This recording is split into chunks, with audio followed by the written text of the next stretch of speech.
பல ஹீரோயின்ஸ்க்கு romantic lyrics கொடுத்த தாமரையோட லைஃப்ல இப்படி ஒரு டிராஜடியா?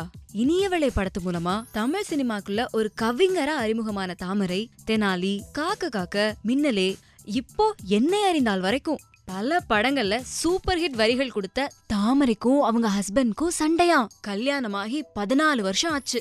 10 வயசுல ஒரு பையன் வேற இருக்கான். போராட்டம் போராட்டம்னு இருந்தாலும் எல்லாமே தெரிஞ்சுதான் தாமரை எழுத்தாளர் தியாகுவ கல்யாணம் பண்ணிக்கிட்டாங்க. இப்ப அவங்களுக்குள்ள என்ன பிரச்சனைனே தெரியலங்க. கொஞ்ச மாசத்துக்கு முன்னாடி திடீர்னு தாமரையை விட்டு வந்துட்டாராம். இப்போ தியாகு டைவர்ஸ்க்கு அப்ளை பண்றதா கேள்விப்பட்ட தாமரை என்ன ஏதுன்னு பேசிடலான்னு சென்னை சூலமேடு பெரியார் பாதையில இருக்க தியாகுவோட வீட்டுக்கு போயிருக்காங்க. ஆனா வீடு பூட்டி இருந்திருக்கு.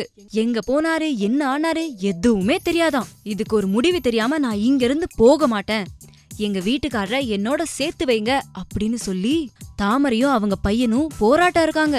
இந்த மாதிரி தாமரைய தியாகு விட்டுட்டு போறது இதுதான் ஃபர்ஸ்ட் டைம் இல்ல, ஆல்ரெடி நடந்திருக்கிறதா வேற சொல்றாங்க.